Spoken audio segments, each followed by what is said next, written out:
Hi everyone, I'm Petrus and welcome to WorldView. WorldView is a podcast where we share everyone's perspectives on all things that can broaden our worldview. If you've loved our content so far and like to see more of it, please consider subscribing, liking our videos, and donating on Patreon. At the end of this video, we'll also have a wonderful musical rendition of Gloria by the Libertas choir. Today, we're talking with Way Lovemore. Eric is an award-winning Gent hairstylist and celebrity couturier, and most notably has had clients like Ivana Trump and Cherie Blair, the former Prime Minister Tony Blair's wife. Currently, he is the owner and creative director of Groomed Men and Ladies, Groomed Academy, and Intelligent Hair Technology Salon. Eric, welcome to the show. Hi, Petrus. Thank you. Eric, so we're very, very interested in terms of, because I heard you come from a small town in South Africa. So, going from a small town in South Africa all the way up to, grooming hair of celebrities, like that's a journey that I think anybody would be interested in hearing. How exactly do you start that journey? What made you decide to head in this direction? Well, yes, I've been asked that many times, and okay. It's definitely been a wonderful journey, an experience which I think most people would not experience in a lifetime. Coming from a small little town like Standerton, which is pretty much a farming community. I grew up there. I went to primary school there, and then I went to high school in Johannesburg. But I was the English child amongst the Afrikaans kids. Oh, really? And unfortunately, there was only an English primary school in Standerton. And then when I had to go to high school, I had to go to Joburg because I had to continue, obviously, in an English high school. And not that my mother was Afrikaans. So, we were brought up in a dual medium household. And my sister, which is 9 years older than me, she went to Afrikaans schools. So I think, organically, I love that word organically. I think organically, when it came to my career and where I was going to go with my life, I was exposed to city life from the age of 12. And, things looked very different. I was not, playing around playing on the farm on the tractors like most of my friends were that stayed in Standerton. I was pretty much, in the city, going to shopping malls and to cinemas. And I came home wearing, over weekends, I would wear my Jesus sandals, as they called them. And people in the Platteland would be going, oh, my word, what are these freaky things that you're wearing? Yeah. So I think, the journey and a career that I built as a fashion designer to start off with was a challenge to begin with. When I told my parents that I wanted to go and study fashion, they were really not happy about that journey. Yes. I was brought up in quite a conservative, but very typically South African Afrikaans / English household where it was all very academic, sports. And, there was no, I never even had a subject like home economics or anything at school. I went, it was math, science, accountancy, biology, computer science. That's it, Yeah.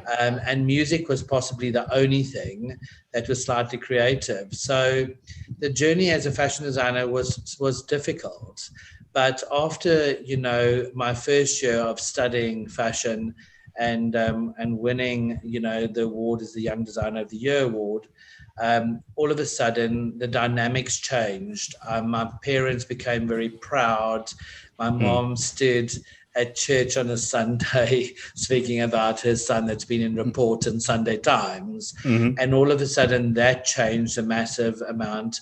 And so there was a huge support when it came to my mom and my dad with what I was doing. And, the kids, in Standerton all looked at me, thought I was not weird, just thought I was incredibly brave to sort of like attack that big world of creativity. And but I've always been somebody I've always strived for something bigger and better. And unfortunately, I'm really good at climbing ladders of success. And I'm saying unfortunately because sometimes that can be unfortunate. Yeah. Because I don't understand. I was brought up, my mom brought me up, and she said, you know what, there's no such word as can't. You can do everything. Hmm. And so I would set out on a course to achieve things. And of course, sometimes I got to that height, climbing the ladder, and realized when I got there, it wasn't exactly what I thought it would be, and disappointment set in.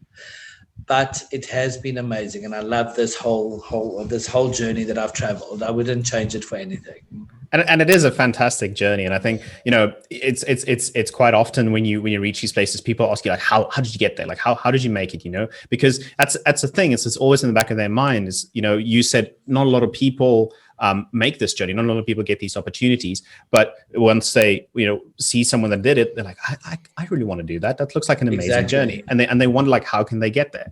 And, it's a situation of your parents really want you to be successful. So if they see you doing something when you're young, which they in their framework don't think can be successful, they might be and they were always, my parents were always just, my mother was a senior bank manager for First National Bank. My father was the manager for Nestle, South Africa. So, they were in secure jobs. They worked for these companies for 43 years.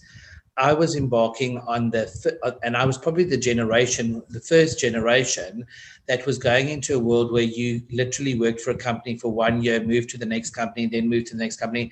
And that for them was really, I think, scary, because all of the factors that they had built into their life, which protected them, which was a pension fund, a retirement annuity, policies, and everything that they could afford monthly because they knew what they were earning, I was going into a world of not knowing what I was going to earn at the end of the month. And especially being a creator, being an artist, you don't know. And we are very driven as artists by wonderful opportunities, but opportunities cost money. So when you start that journey of opportunity, the money comes from the most obvious source, and that's your parents. And that was my mom and my dad. When I presented them with, Mom, I'd love to design for this fashion show, but that's going to cost 50,000 Rand. Mom and Dad would take a loan. They would pay for the fashion show, because I would say, this is amazing. This is going to present myself to a national audience. I'm going to do more sales. But the reality is, you don't sometimes do any sales, and it's 50 grand down. It's a risk. And then the next thing, there's another opportunity, and you always believe that the next opportunity is going to be the opportunity where you are actually going to make it. But I've always explained this to my students, because I'm also a lecturing professor in fashion. And I worked out in Malaysia. I was the director of academic development. I started off as the head of the fashion faculty.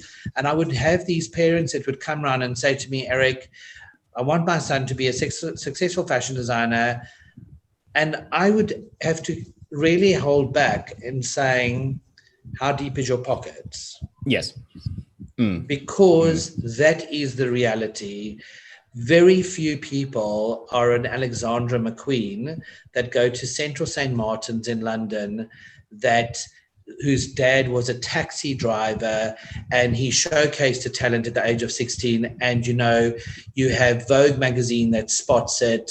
Isabella Blow, that was the woman that launched him, and writes about this young designer and creates this amazing exposure internationally. And he becomes who he is and gets, grasped, gets caught up by a huge fashion house. But that's the tip of the iceberg, the tip, literally. There's so many failures before you get to that point.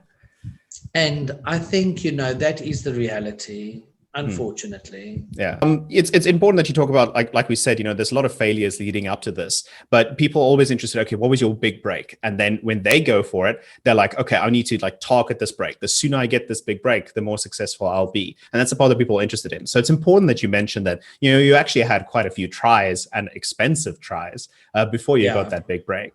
But in terms of getting that, you said you won there was the Fashion Designer of the Year award. It was the Young Designer of the Year award. So you won that award. Would you see that as your break, as in meaning going for awards, going for recognition there, or can it sometimes be like a mention in a popular magazine that can get you your break?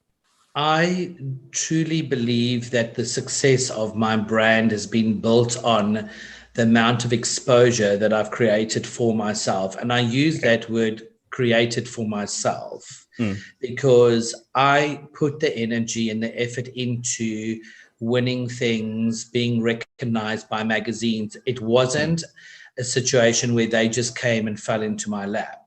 Right. And even still today, I would regard myself as a successful designer. I managed to get through 25 years of designing, in essence, 50 collections of 160 pieces per collection. And I think that's a feat in its own, showcasing at London, Paris, and New York Fashion Week. I always say it's easy to design the first collection and have the first concept, but try the continuity on that and try and keep it up at a better standard than the last show. Because my mom always said to me, you are as good as the last show. So, when it comes to that break, yes, as when I won that award, the great thing about that was, yes, I was featured in Report and Sunday Times newspaper. Luck was that the Miss World organization was in South Africa to host the first Miss World beauty pageant held at Sun City. And I was fortunate enough to be asked to design the clothes for our first Black Miss South Africa, Jackie Mofokeng. Yes. So when the Miss World organizers, Julia and Eric Morley, who own the pageant, when they approached me, they saw this article in the newspaper. They met me at the Miss World with Jackie Mofokeng, and they asked me, would I then do more for them and become more of a Miss World coordinated designer. So you can see how the puzzle all fits together. But I am a huge realist when it comes to life and when it comes to success and how you build your business. And as a fashion designer at the time, the one thing that I was completely aware of was that I was in London. I had clients walking through my door that could afford to go to Valentino, Versace, Dior. They could go to any of those people. So I wasn't competing with locals like in South Africa, because at the time when I was a designer, we never had imported brands. So we were competing against each other. And when you were a Miss SA designer, you were the top of your tree, okay? Things have changed because now we have imported brands. Right. But in London, you're competing with the big French, Italian houses. So I needed to set myself apart. So I set myself, so all I did was, the only way I could set myself apart was to create opportunities. I created the opportunity to do something which would catapult me into the same league as them as far as publicity was concerned, not as far as their success was concerned, hoping to get to their success. But when I did a fashion show, for instance, where I was invited to do a show with John Galliano and Alexandra McQueen, huge names. Of course, again, an opportunity. Could you do the show? I'd love to do the show. Costs money. Now we're in London. So I do the show and I think to myself, before I did the show, I said, Eric, tomorrow morning, once that show's finished, they will remember John Galliano. They will remember Alexandra McQueen. And who was that other designer? The name would not resonate the same. So what did I do? I created an opportunity. I had the opportunity to showcase my work. But when my collection came out, I had designed the world's most expensive diamond jacket that John Galliano hadn't done, which Alexandra McQueen hadn't done. Yeah. And so the next day in the newspaper, it wasn't Alexandra McQueen. It wasn't John Galliano. It was the world's most expensive diamond jacket created by Eric Way, sold at the National Kidney Research Fund's charity event for $1 million. So all of my success, I created opportunities for myself. And so I even run my hair business that way. I've only been in the hair business now for 4 years. People go, how have you established your brand so quickly? I mean, I'm a national brand. If you speak to anyone in the industry and you ask them about Groomed Academy or grooming, everyone knows it. But that's such a short-lived time. It's 4 years. But what did I do? I entered the competitions. I won them. I'm Hairstylist of the Year, Barber of the Year. But it wasn't because I wanted to drive my own ego. I'd have no inclination to be famous, but I have an inclination to make my brand famous. And I needed to find a way how to do that. So I create the opportunity. I do these things, and in the reverse psychology of everything, all of a sudden the brand becomes known. But I have to be very careful, because sometimes I am the brand. So the value of my business is diminished, because how do I sell me? Yeah. So sometimes it couldn't be a sellable brand, because I'd have to be sold with the brand. So that's why when I was in fashion, it was all about me. When clients didn't have an opportunity to see Eric Way for their couture gowns, they didn't want to come. Even though I had 3 other designers, they wanted to see me. But when I started Groomed Men and Ladies, I made it very clear from the beginning, it will not carry my name. It won't be Eric Way. It will be Groomed Men and Ladies. I will have these people that are employed, and I will not cut clients in any of my salons, so that nobody gets to that point where they say, I only want to go to Eric. Yeah. They're happy to go to everybody, because there's a standard. And I say to everybody, you can cut with Alvin, you can cut with Luke, because they are very good, because I've employed them and they've trained under me. Yeah, it's not only starting as the visionary of your new business, as the brand and the motivation, building that, but also building the reputation of the business, as in, if you do something, then everybody that does something with you is of the same quality. But that also brings them up as your fellow groomers, as fellow couturiers, the people that work under you. Is there a journey there that you take them on? You train them, you build them up, or are you just to employ really, really, really talented people to start off with? You know what? I like to take people, because I came from a small little town and I created my own opportunity. I want to create opportunities for the same type of person. So I tend not to employ someone who is hugely successful. I employ people that are really good at what they do, but haven't had the break. And then I say to them, I'm like Liberace. I'm wearing a huge fur coat. Hold on to the back of it and travel the journey. You're going to see sparkle, and it's going to be amazing. But if you let go, it's your own problem. Okay. Yeah. And I always say this to everybody. So when people would come to London, when I had the fashion house, I was really very privileged that, huge television production companies like Swellapella Productions, Top Billing, Pasella, Glitterati, Carte Blanche, all these people supported me so much as a South African designer, one of 2, Mark Bauer, Eric Way, that had left South Africa and kind of carved out a little road of success for themselves. They would come and they would feature me. And so, of course, people would arrive in England and, they'd come to the boutique and they would say to the manager, I'm here to see Eric because my mother's aunt, sisters, cousin knows Eric's mother. It was always that type of thing. And they'd walk in there and, Eric, can you help us, because they see the success and they think they can climb onto the train, the moving train, and sort of capitalize on that success immediately. But I've seen that that's never worked for any of them, because my journey, when I left South Africa as a successful fashion designer at 24, I went over to England and I started from scratch.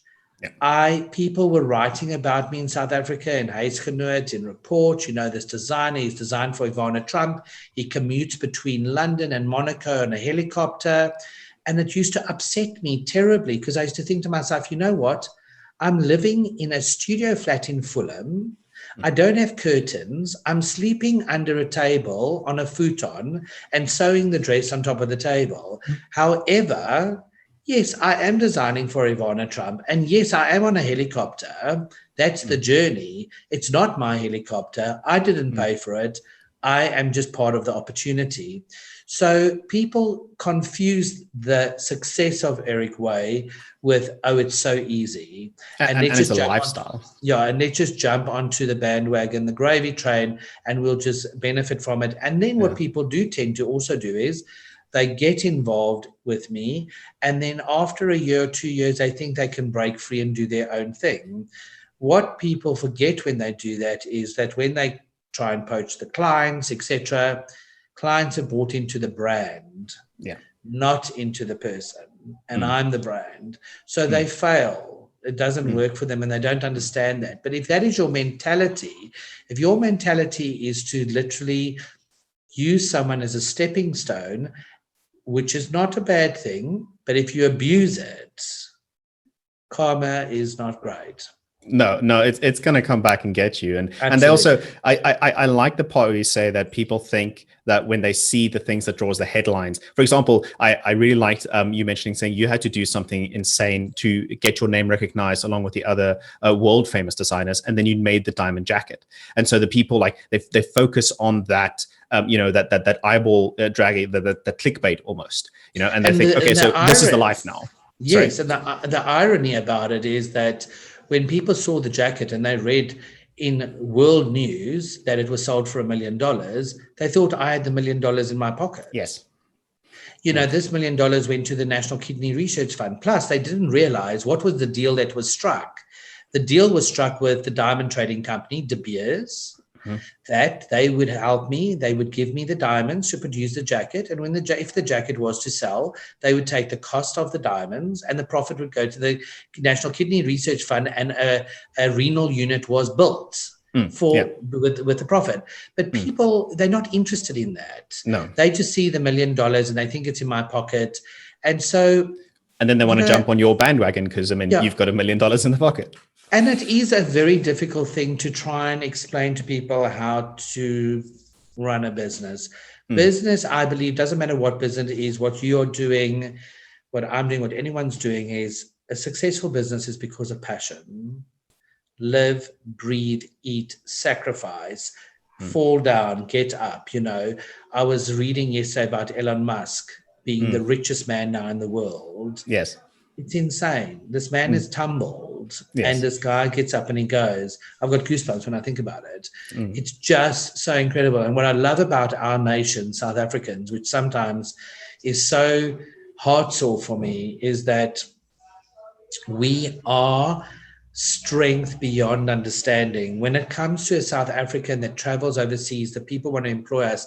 We're very hardworking. We're so dedicated. And unfortunately, this country is losing the most amazing people. People employ us before they employ the Australians, because the Australians drink. We work and save the money to bring it back to our country. Well, we have alcohol ban at the moment, so we can't drink anyways. I've got my gin stocked somewhere. There we go. Yeah. No. So it's important that you talk about the ups and downs as well. And I just want to know, how does that conversation go? Because if they invite you to do the world fashion design for Miss, was it Miss World or Miss Universe, the first one they did in South Africa? Miss World, right? They did the first one there, and they saw you in the report, they saw you in the Sun, and they're like, okay, we need to get this fashion designer. And then they started the conversation, and you talk with with our very first Miss World, which was amazing. And then the conversation sometimes doesn't go successfully, or the dress you design doesn't go well. And how do you have that conflict situation with the client where they're unsatisfied with what they do? Or is it a journey along the way which you design with them so they have more than enough input for them to be happy with the product? Because at some point they'll have to trust you to do your work as well. Well, remember, as a couture designer, it's so different to ready to wear. Ready to wear, we walk into a store, we see what's hanging on a rail, and we purchase it. When you're a couture designer, they have to trust you 100% because they can only see what you put down on paper. So hopefully you can draw nicely. And then they have to believe that journey that they're going to walk with you will turn into what you believe you've designed and put on paper, and you've basically transferred this into their mind and their dream. And so you have different ways of safeguarding yourself throughout this journey. And so basically, when you design the dress, when you design the fabric, samples, then it goes into the couture gown that's being made. It all gets made in a plain cotton fabric, which we call a toile. Then that toile gets adapted until the client is happy with all the entire silhouette. So my gowns, my wedding dresses would take up to a year to make, because they end up with a final toile, which is the exact same gown as what they would get made in cotton.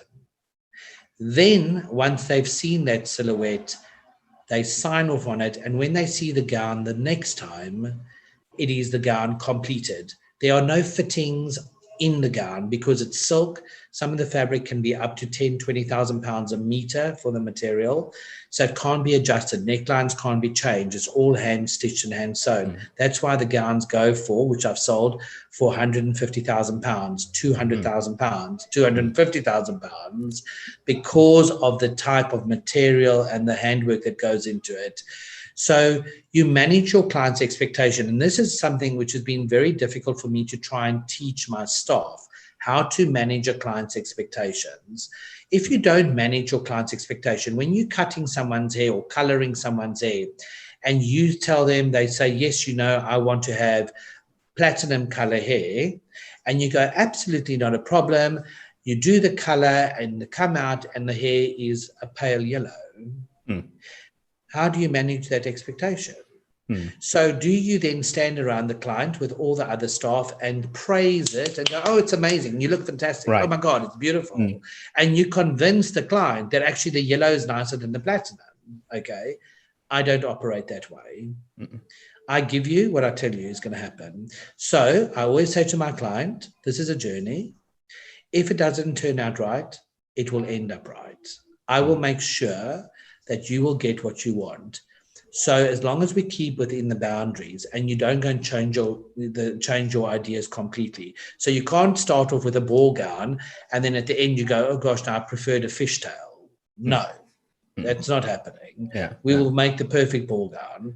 So you have got those moments, but I've always managed, and that's why it's so difficult for me with my academy. I do all the training at the Groomed Academy. I'm very good at picking up on people's energies. I have my students sitting in front of me. I can pick up when a student is feeling down and low, doesn't feel that they're getting the class, doesn't feel that it's maybe worth their money. They don't have to tell me. I can pick it up. And then I can change what I'm doing with them. I can take that student, give them extra time, show them a bit more attention, and get them to the point where they go, oh, I am special. Oh, yes, I will be able to manage this. But it's very difficult to teach that to an employee. Really difficult. It's isn't it something that rather you get with experience? It's like the more you get to know. So my point being is that when you work as a couturier or you work as a groomer, the person that you're working with is also part of the artwork. Their personality, what they like to see, or what they like to portray, is also something different. So every journey there is unique. And how do you approach getting their personality, their appearance to come out with your dress? Well, look, again, when you are part of that jet set, I call it a jet set, which can afford to spend the money that they were spending, then it never starts off with the daughter. These are generations of people that have been having couture gowns made. These are women and grandmothers that have been coming to one designer for a lifetime. When they look at a beautiful dress that's been sewn together, they can see that the left-hand side of the dress has been stitched with a yarn that has been woven to the left. The right-hand side has been stitched with a yarn that's been woven to the right. So this is not something that today's modern person even has any idea about. They couldn't care how it's sewn together. But these old-fashioned people and their daughters then come with the mothers, and then they have the wedding gown design. They then have the special occasion dresses design. And remember, London, it's very different to South Africa. In London, we have, I can't tell you how many charity events every night. So these charity events, these women are dressing in one-off gowns. So you're kept busy all the time. You've got bar mitzvahs happening, and it's a special occasion. So all of these things taking place, these young girls come with their mothers, and then they are taught, because when the mother says to the young girl, to the daughter, you know what, I want Eric to design your wedding dress, the mother has already instilled the confidence into the daughter, because the mother's been having her gowns designed for years. And her mother's confidence was instilled by the grandmother. Okay. So the process of how the gown gets made is very well understood. But to take someone who is brand new, who's never experienced couture, it's a problem. It's difficult for them to be able to trust and visualize, and then to come up with a concept, because I know the families. is, because I've designed for them, because I've gone to events and I've understood the lifestyle, because it's all about the lifestyle. I design gowns according to the client's lifestyle. Okay. So why are all my things so glamorous? Because my clients, majority of them live in Monaco. They step off their super yachts. It's glamorous. They're in Portofino. If they're not there in the summer, they're in the Hamptons, and they're living that Polo, Cartier, Monaco, Portofino, Paris, London, jet set lifestyle. Yeah. So once you get to know that client, because you've been designing them for some time, you understand the personality. You then have to understand the venue. Where's the venue? It's not about how much they're spending, but you understand that if it's going to be at the Dorchester Hotel in London on Park Lane, that this is it's a Jewish wedding, for instance, it's kosher, minimum cost, £1 million, 100%, 300 people in the room, okay? Understand the decor, it's opulent, etc. So in a room like that is so over the top, you need a dress that is so simple. Yes. You can't have another fairy in a fairy environment. You need to stand out entirely. You have to. And you must remember, depending on what and who the client is, the majority of those type of clients, when it's a wedding, if it's a bar mitzvah, special occasion, it's usually the mother, father who is hosting it. They are the focal point. Yeah.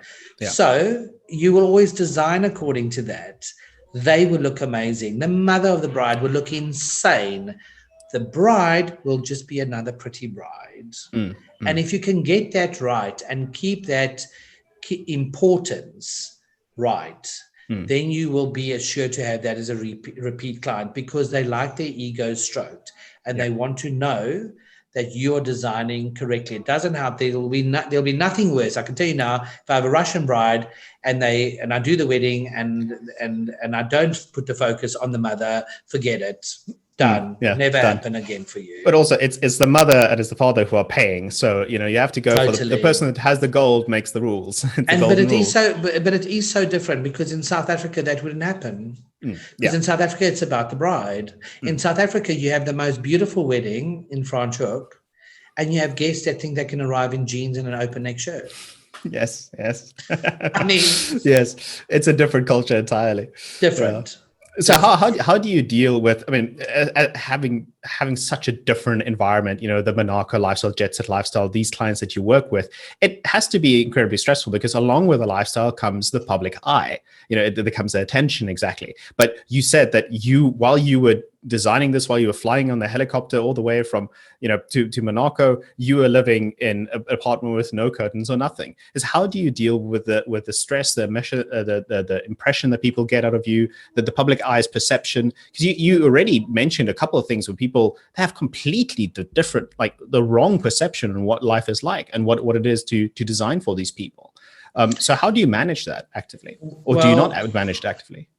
You know what? There is a game that you play. Right.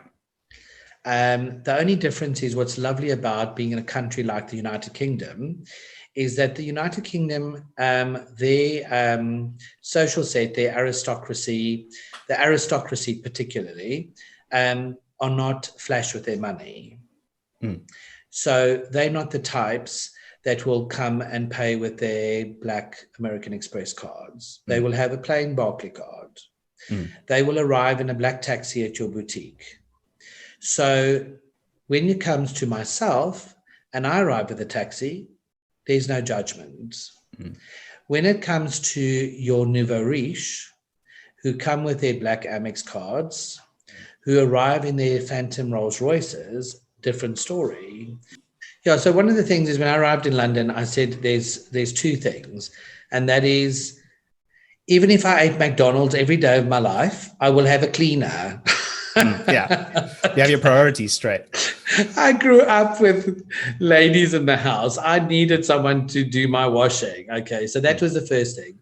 And the second thing is, I was going to be this anomaly, this person that arrived at an event with a chauffeur-driven vehicle, black, blanked out windows, I would arrive and I would leave in this vehicle, and people would wonder, who is this? The mystery around it, part of the character. Because they weren't coming to my house. All that they were seeing is arrival and departure and how I looked. So it was simple. Thin Eric back then, black velvet, that's all I wore, black velvet Nero jackets, and my black trousers and my black Doc Martens, which I took and fully beaded in Swarovski crystal, focal point. Okay. Right, of course. So that was it. So who's this person that arrives? Okay. And I had one driver, Izzy, that started working for me, and Izzy has stayed with me until today. He's still my driver. Okay. I had my beautiful black Mercedes Benz, and that was it. I was driven around. Okay. And that created the fantasy. That was pretty much what people were buying into. Okay. Of course, as life progressed and I moved from the one bedroom, the studio flat in Fulham, I moved to my next property, which was a one bedroom. And eventually I had a manor house in the country. And then I entertained everybody that I needed to entertain. But I wasn't going to be judged on my material goods as far as where I was living and what I was doing at my house. It was going to be judged purely on arrival, departure, and me. And luckily, being in a country like England, which is not as judgmental as a country like South Africa, in South Africa, I probably look like the poorest person because I have got a habit. Unfortunately, I've put on lots of weight. I'm trying to lose it. But so I don't express myself through the clothes that I wear. So I'm very boring. I go to one shop, I buy 10 blue shirts, 10 black shirts, all exactly the same, 10 blue jeans, 10 black jeans, and I have an array of fabulous different color fallies, which I love, okay? So that's what I wear, and people must think I'm wearing the same thing every day. I couldn't care Continental. Doesn't bother me. So I'm used to not caring so much about what people think about me, although it is still very much part of society. People are like that. But I'm lucky. I've built a career for myself. I've built a profile for myself. If I get invited somewhere and they say, who are you? I say, Eric Way, Google it. Doesn't matter what I wear. It's fine. I can go. And it's sometimes a bit sad. Yeah, but that is building a reputation with the celebrities. So the people that you interact with, the notable people that came with the the Black American Express card, you have to build that situation, the reputation, that environment, the manor house parties. You have to build that when you're in that scenario. But once you've moved on that, you've had the reputation, you have the portfolio to show people, then you don't really have to care anymore because your work speaks for you way more volume. It speaks volumes of you more than anything else. Of some of those environments, sorry. No, and it's quite interesting that we're having this conversation because I actually haven't had an interview. I have declined all interviews for the last 6 years. We're on it. Purely because I haven't really been able to speak to anyone because of the death of my mother. It was very unfortunate. And South Africa, as they know me today for the last 6 years, the people that are around me are not people that knew anything about my past. So it's been a very nice journey again this time because I've surrounded myself by people that haven't been affected by what I've done in my past, which has really been great. And only at some point I will share where I've been and what I've done, and actually that I'm Eric Way, the couture designer, and not Eric Lovemore, because Lovemore is my surname, but I've always traded as Eric Way Couture. So people always thought I'm Mr. Way, but my Christian name is Eric Way, like Jean-Pierre, and my surname is Lovemore. So now I'm Eric Lovemore, the barber. So there's never been a connection, But when I tell people, they're absolutely astonished, and people literally go, "Oh my God, we're in the presence of greatness." And I'm going, no, that's not what I wanted, No. But that was exactly the reason why, because I feel people are affected so quickly by status. Yeah, the idea of it almost sets a preconception, like a preset of assumptions about you that just suddenly gets almost, I would say, runs away with itself. It's like you suddenly have no more control over it. So how exactly did you move from the celebrities, the couturier life, into being a hairstylist? Did you see an opportunity there, or was it just you needed a new way of life, or that happened 6 years ago? Yes, so it pretty much happened 4 years ago. So I've only been in this industry for 4 years.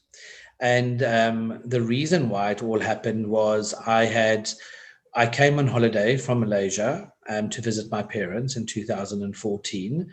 At the time when I was in Malaysia, I was a director of academic development for a very large campus university group, Creative University. So I came on holiday. My mom unfortunately died through negligence of a medical procedure. And I was left looking after my father. I'm the only son, and my sister lives in Australia. And so I decided to stay behind to take care of my dad. He went into organ failure, developed dementia, post-traumatic stress disorder. And I felt that was my responsibility as a child who had parents that would do anything for me. I would do this for my dad. And so I stayed behind. For 2 years, I looked after my dad. I had him in hospital for a year. And once I had him out of hospital, I built him a beautiful retirement home. And then I thought, well, you know what? Sussing out how logistically was my dad going to cope now in South Africa without anyone else's help. He was in a home, and yes, there's help to a certain extent, but who was going to drive dad to the specialist? Who was going to take dad for his eyes, the teeth, etc.? And I knew, and I tried to employ people as a driver. I went to, my best friend's son who's a farmer. Does your son need a little extra job? Drive dad around, pay them. It never worked. It wasn't because South Africa is not set up like that. I didn't have a professional driver that could drive dad around. I had to rely on people and pay them money to do this. So, of course, after about 6 months of him being in Mpumalanga, I realized this is not going to work. I can't stay in Mpumalanga, God forbid. As much as what I love Standerton, where I grew up, I was like, it took me 3 hours to get to Joburg. I had to miss all the potholes. This was ridiculous. So I said, okay, I'll stay in South Africa, but I have to stay in the Cape Province, in the Western Cape. So I came down to Cape Town on a little holiday break to a friend of mine who lives in Cape Town. And I lay there and I thought, you know what am I going to do? How am I going to keep myself busy? Am I going to start doing something in fashion again?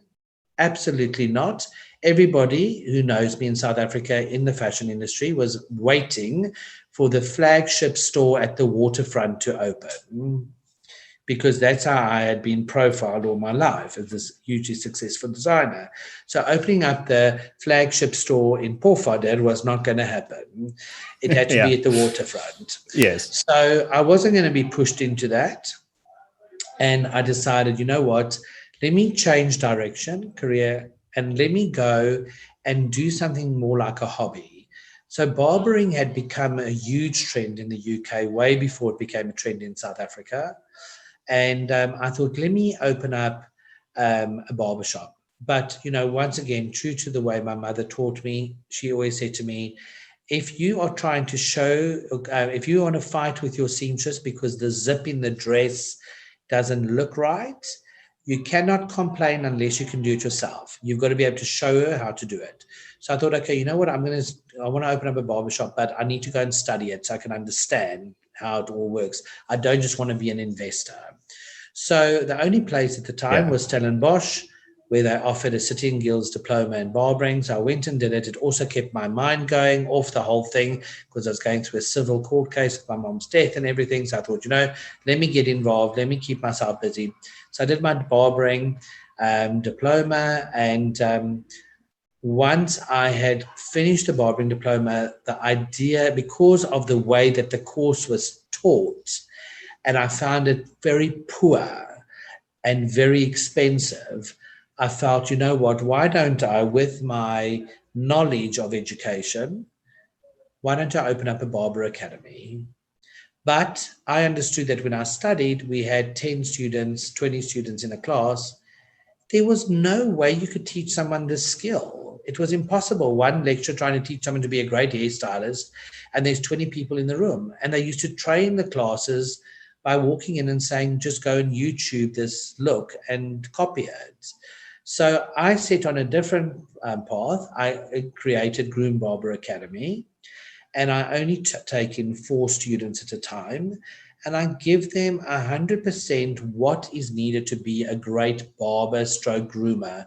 So I taught them how to do a nice haircut with a clipper, with scissors, how to do the luxury hot towel shaving, and if a guy wants a little bit of highlights or gray coverage on his hair, how to do a bit of color. Very simple, exactly what your trade test requires. And after researching what you need to be a qualified barber, well, it was straightforward. I could go and study in someone's garage. As long as I get my trade test, then those are the only papers that count. So I didn't need to do a City and Guilds diploma. I could have been mentored by somebody else and then do my trade test and then get what I needed, paperwork. So that's the philosophy behind the academy. I mentor my students, and after that, I send them for their trade test. They get their trade test, and wow, you know what? Today, barbering is in the top of the skill-based job opportunities to immigrate to other countries. So it's wonderful. It's a brilliant idea. People that are lawyers, people that are accountants, people that were working in the property business that have come to do their trade test in barbering so they could go and live in England or go and live in New Zealand or Australia.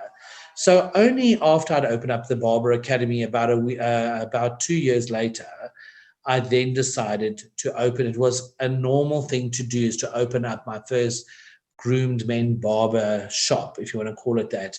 But it's a difference, because I call my barbers groomers, not barbers. We perform professional services, and I wanted to be able to groom a gent from top to bottom. So everything from nose, ear, brow waxing, full body waxing, because sportsmen don't like hair on their body. I wanted to do the teeth whitening, the manicures, the pedicures, but only for men. That was it. So one-stop shop. And I started off doing that and started understanding what do men want. And we are so blessed in South Africa, more so than in England. And that's why I feel that our journeys are so incredible, because in England, we have barber shops that are run by the Pakistanis, the Moroccans, etc. We have that over here as well. However, our South African metro male, not gay, metro male, cares about how he looks today.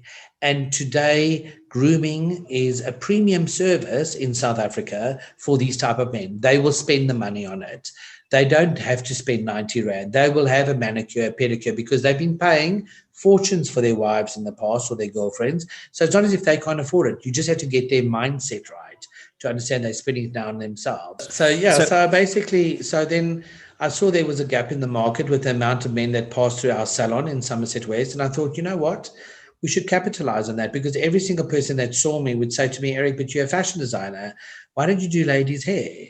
And of course, I wasn't interested in doing ladies' hair because, I've had 25 years of dealing with women, and they've really they've actually made me go mad at times. I used to say to my dad, Dad, if I was a straight male, I'd be gay by now, because these women absolutely drove me crazy.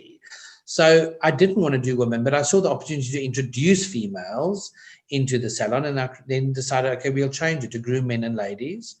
And now we have a unisex salon, and it's great. I love it. It's also interesting. I heard the story. One of the people I followed a while back, he lived in London, and his wife took him to a nail salon called Hammer and Nails. And the entire spiel about it was that it's the men's nail salon. Yeah. So they apparently had, he described this way, where they walked in and they had like half a car hanging from the ceiling, and they had, a punching bag there with a picture of Muhammad Ali that he signed, and it was all just about making men appreciate themselves, and they really tried to like approach this perspective of it quite a lot. But sometimes I feel like what you're describing is that men, especially in South Africa, the metro, as you called it, I think the actual term is like the metrosexual person, the person that cares about how they look and how they appear, and those people that value how they portray themselves is increasing in South Africa, especially in the urban environment. And maybe then in that case, it doesn't necessarily lead to pander as much to the stereotypical male identity, or how do you feel about that exactly? Or how have the clients reacted that you've chatted to? You know what? I mean, you must remember in this country, I'm 50 years old. So when I was young, I had to go with my dad to the barbershop. And I hated going there because this man was on a little chair around this thing, and he cut my hair in a bowl shape. And it wasn't that I was so much concerned about the style of the hair back then. It wasn't about the style for me, because it was more about, it was just really a chop shop and there was nothing nice about it. So when the unisex salons opened, this was a problem because men wanted to go to the unisex salons, but you know what? They were going to be seen as being a bit too feminine. They could be gay. This is not a great thing. So what was happening is men There's a lot of judgment. Yeah, the men were booking their appointments, really the last appointment of the day. So they could slip in through the back door and have the beautiful girl with the big boobs cut his hair. Okay. Yeah. So, and we all felt that, you know, I felt subject to that. So, of course, you know, it was, but eventually unisex salons became okay and men would go there and they'd have the haircut and we became used to that. But the moment when barbering became a huge trend and this whole thing about the man cave, this manly experience where, you know, it wasn't about the barber actually, it was about the experience the guy had when he went into his own environment. So when investors approach me and they say, listen, I want to open up a place. Listen, we've got the money, we can make the most amazing man caves. Unfortunately, we can't have the most amazing barbers. So that's the problem. So money can buy you the space, the interior, etc. But the barber is the problem. So we still struggle with that. But now the whole thing of trying to take men and for them to experience having a manicure and not the typical way as what he went to the beauty salon where his wife pushed him in to go and have his nails done. You know, he hated that. He didn't like that.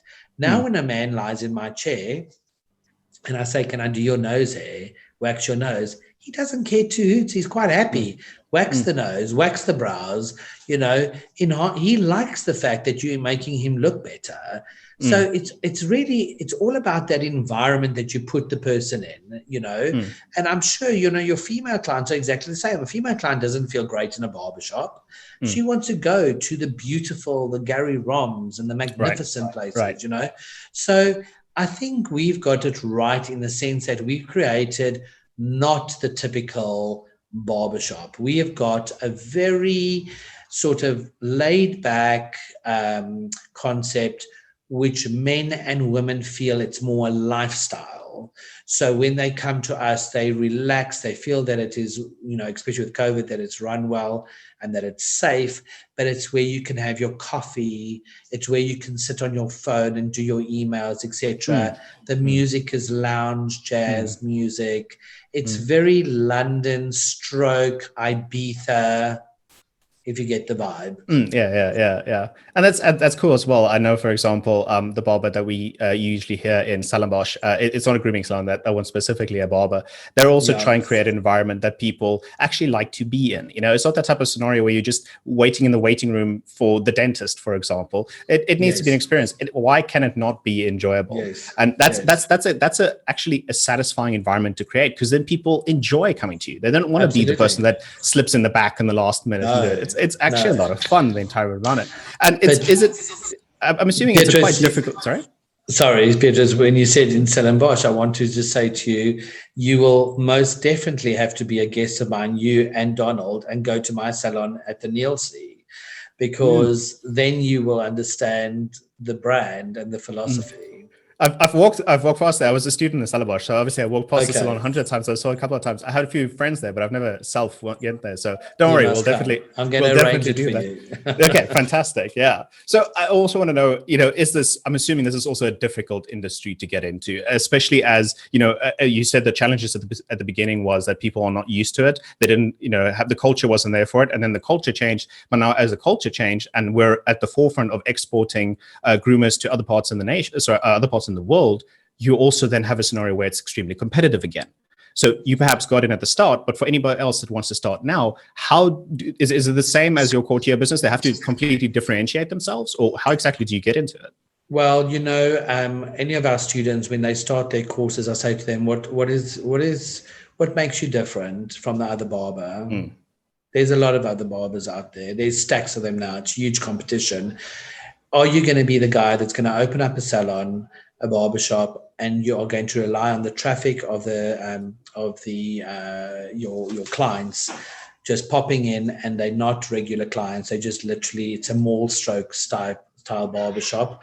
Or do you want to have that client that believes in you and comes back to you over and over and over again? What sets you apart? When you go and do social media, what do you do on social media that everyone else is doing that makes you better? Life has become far more difficult because of social media, in a funny way, because social media opens up the world to you, but it opens up the world to everybody. Yes. Yeah. So now everyone's competing, and sometimes I've seen people that are really amazing on social media might not be amazing when you go and visit them. They're just really good at putting it out there and how it looks, because they're very good on their phone and they can create all the great Instagram posts. So it is very competitive. I do, however, with my academy, because it's a private academy, the majority of the barbers, people that come and study with me, are crossing over into a new industry, are people that are investors, are people that are just looking for new opportunities. And they generally are people that want to end up opening up their own place. They don't want to go and work in a shopping mall for somebody else. No. The reality of it is, when you are a barber and you're working for someone else, if you're working in a mall, it's 7 hours, 7 days a week, it's small hours. Yeah. You've got to cut 20, 30 heads, a day. Yeah. You're potentially only earning maybe 15 to 20,000 Rand a month. I'm a huge one when it comes to how much I like my staff to earn. Because I feel, as a man that's working as a barber in my company, he's a breadwinner of the family. He's got children. He wants to have a house. He needs to have a car. This is not a man that's working in a salon, or a woman that's staying at home with their mom and dad and waiting to marry some rich bloke. Okay. This is someone who needs to work and earn an honest living. So I do everything in my power for them to do clever cutting. So maybe to cut 10, 12 people, but to still potentially put 30, 40,000 in their pockets. So that is the way I see it. It's not, I am very conscious of the kind of income that the people need to earn. And so my staff are loyal because of that. So the student that's studying with me also has to be realistic of how much money they are hoping to earn, because it is difficult when you open it up. To give you an example, I brought a barber down after lockdown from Bloemfontein, an amazing barber, talented beyond understanding. Okay. This young boy arrives here with me. I fly him down and he starts. First month, struggles to get clients, 2,000 Rand in his pocket. I say to him, persevere, we're going to make this work. 5 months later, December, in his pocket, 14 grand, building it up, working, dedicated, passionate, giving back. When someone comes for a cut, saying, you know what, next time you come, I'm going to give you 50% discount. You've got to know the game. You've got to play it well. And you've got to build up the client base. We are very lucky with our barbers. We are very active with our marketing and our PR, and I'm in charge of that. And we have our clients that come back because we constantly are stroking their egos and making them feel good.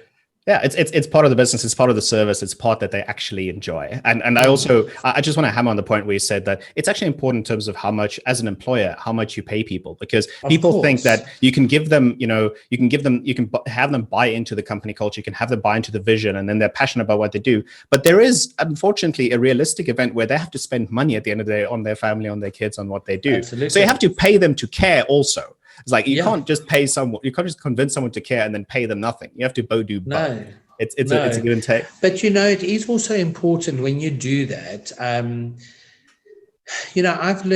walked the road from the bottom up. I never had somebody that paid me a salary. Right. I've always been self-employed, so I've had to be the person that earned £1,000 a month. And £100 went to McDonald's because it was 99p per burger, and the rest went to fabric. So you've got to understand the personality, the person who you're paying, let's say, a basic salary to. Is that person happy to survive off 5 grand a month, or is that person going to take the 5 grand and turn it to 20? And it's very important, because there are people that are really actually happy with 5 grand. And I can't have people like that working in my business, not because they need to make me rich. It doesn't make me understand how proud they can be for themselves to be happy to still live with the parents or where they are sponging off other people. It doesn't make sense to me because I'm a go-getter. So I need go-getters around me. And if you're not naturally a go-getter, I'm going to turn you into one. But I want people to be proud about themselves. I like it when my barbers, I've got a habit of, I'm a giver. So when I look at my barbers, I look at my stylists, I'm constantly wanting to buy them gifts. I want to buy them a clipper and I want to buy them. And then I used to do it at times. And then I realized, that's not a good thing to do. They need to earn it and buy their own clippers. Yeah. And now I've noticed, December came, they worked really hard and the orders came in. Oh, I want that cordless clipper. Eric, I've saved enough now. And now they've got the cordless clipper and they're so happy and they social media it. Look, I've saved, I've bought it eventually. Different type of person, different personality. Yeah. And it's an investment for them. It's like everything that they build up to, every tool, every step that they go forwards, it just makes it, it helps them, that stepping stone, shoulder of giants type scenario. I just have to ask, it'd be absolutely reminiscent for me to not ask about how lockdown has affected the business, because it's something that's completely ravaged so many industries. And we had the opportunity to talk to someone, I think it was June or so, right in the middle of the worst part of the lockdown, which we seem to be heading into again.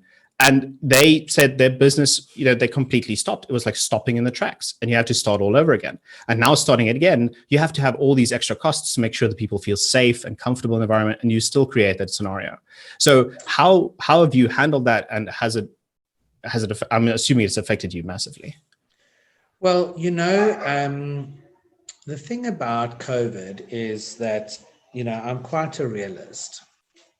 So I get affected by something, but I very quickly become very positive, and I take what's negative and I turn it into a positive. So I'm blessed with that. I'm not a warrior. I worry about making too much money. No, I'm joking. But I'm somebody that constantly cares about people working for me and making sure that they are happy and they can earn a living. I've worked hard in my life. I have created my little savings. So COVID, in effect, if I was not involved in any businesses, I could ride it. I could eat and I'll be fine, okay? My tenants would be the only things that I would worry about in my properties. Are they okay? Can they still pay their rent and stuff like that? But I could be okay. But now the problem is I employ so many people, and now I've got these people to worry about. So when COVID hit us and we went into lockdown, I've instilled into my staff that they should save their money. I have a brilliant accountant, and my accountant chats to my staff and he plans with them. So when we went into lockdown, we were very fortunate with the staff because we only had the one salon, and they were okay. They could look after themselves.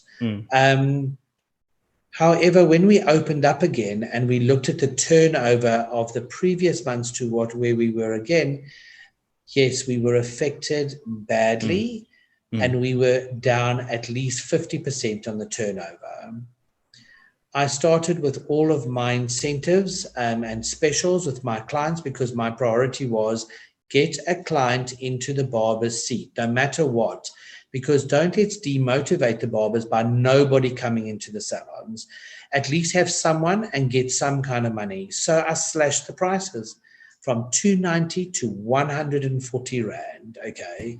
It's a huge amount of money that you're slashing. Yes. But I had my barbers and my stylists very happy because they now had people coming in every day for this amount of money. They could, because I did a give back to the community with all of my, with the staff. And basically what we said is, yes, we've been affected by COVID, but so have you as the public been affected, our clients. So what we did was we said to the clients, you know what, you can come and have your service with Groomed. And if you've been affected by COVID, you can ask for up to 50% discount and we'll give it to you. So that was my give back to our clients, okay? Can I tell you the clients were amazing. The clients would come in, there would be a special. The clients would pay the full price. They didn't want their barbers to suffer. So they paid the full price. However, we still suffered, there were not so many people coming back. Yeah. But I started getting the people into the chairs. So all of a sudden it became a little bit of a mystery, because people would look at the business and go, gosh, you guys are very busy. You're fully booked. We were fully booked at half the price. So we were losing. Yes, still losing. We weren't at the same turnover. Yeah. We had lost. Yeah. So then I decided, I said, you know what, this is going to be the new way to go forward. This is where we're at. Let's build it and let's go forward again. And, I was so surprised. People were poaching my staff because people knew how much my staff were earning. People knew my staff had a huge amount of following. So people would actually, other competitors would come in, they'd know my staff members beforehand, even after lockdown. I mean, after lockdown, barbers in my company were earning 25 grand. It's insane. They were still actually doing okay, but they'd cut it from 50 to 25. Okay. So what these competitors were doing is they were coming in and going, you know what? I'll offer you 25,000 basic. And I lost my staff. I started losing my staff. There was nothing I could do. My staff were not being honest with me. They just went to someone else because that was the nature of the beast. And I was left with my one salon here in Somerset West going from a staff complement of 10 to 5. Okay. Yeah. So not only did I slash my prices, I lost half my staff. And I thought, I don't know how we're going to ride this one. It wasn't a matter of us going bankrupt. I wasn't sure if it was going to make financial sense to continue. Okay. So I restructured the whole business here in Somerset West, and I got it to a point where the accountant said, okay, this should make sense. And interestingly enough, let me tell you, Beatrice, we operated last year, December, with 10 staff. We operated December with 5 staff. COVID hit us. We did a better turnover than the year before's December. By the restructuring, by all the planning that you did, it worked out better. The whole restructuring, the replanning. We went where women would pay normally, like for a Brazilian, to straighten their hair. And they would pay usually about 1,500 Rand, 1,800 Rand. I cut that price right down to 400. I said to the staff, you know what, you take the 400, I'll pay for the product, but we'll get them in the chairs. So I invested into it as well. I wasn't making any money out of this whole deal, but my staff were eating and they were happy and they were smiling and they were still making proper money. So, of course we were affected, but I just see it now like going forward. I've acquired another salon in Stellenbosch, which was great. I'm helping over there. Those people are all earning. That salon in Stellenbosch relies 100% on students. There were no students. We took it from no income. Yeah. And I said to the staff, we can't rely on students. We need to rely on the people that live in Stellenbosch. So the marketing and the PR that I started doing was really to the locals. Everyone said December is dead. There's nobody there. You're not going to make any money. The whole Nielsen closed down. Nobody was working. Only we were open. We made 10 times more money than what they made last year, December. Yeah. Well, that's fantastic. It is the remarketing, the rebranding, the restructuring, thinking ahead and trying to solve the problem by looking at it in a new way, opportunistic way. Is actually, it'll always set you up. You have to just invest for it, and that's what you did with your barbers, with your business. Look, the bottom line is, and there's no other word for it, is hard work.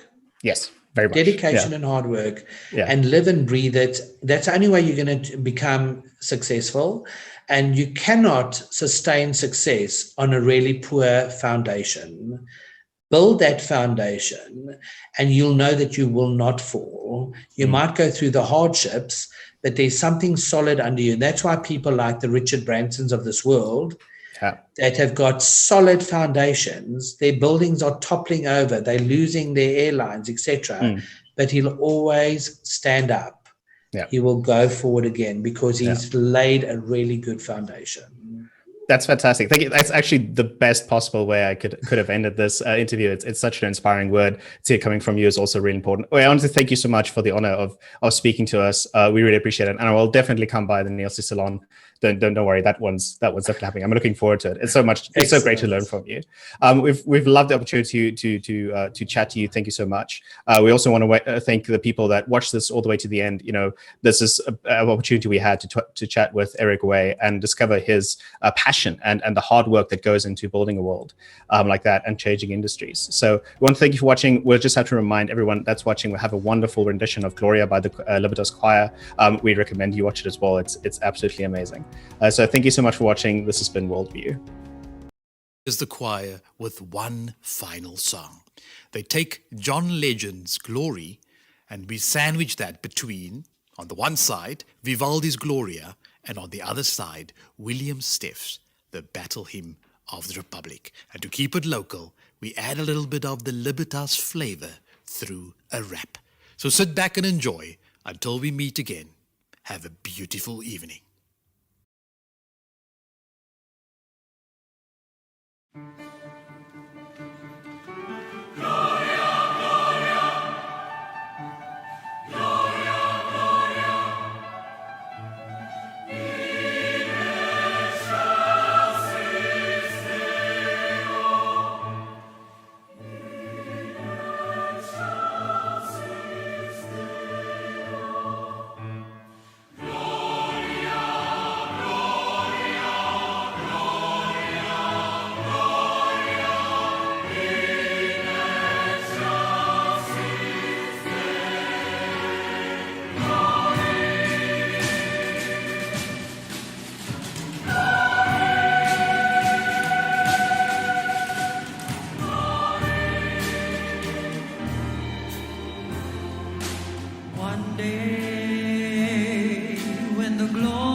In 1989, so the story goes, when mixing across race was a big no-no, a dream was born through the help of women that we would be free in harmony. So music became our weapon of choice. We were born with a voice and we had to rejoice as music became our weapon of choice. Asia, Afrikaans.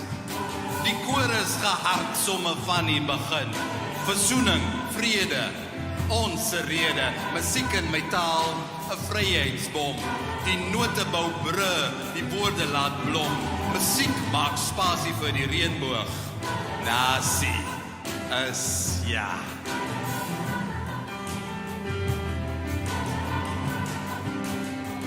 Hey, bawonkosi mdali wezulu nomhlaba, sibonga umusa wakho nothando noxolo. Osinike Nkosi, hey, nangenkululeko sinike yona Nkosi, hey, siyabonga Nkosi, aha, siyabonga Nkosi, yeah,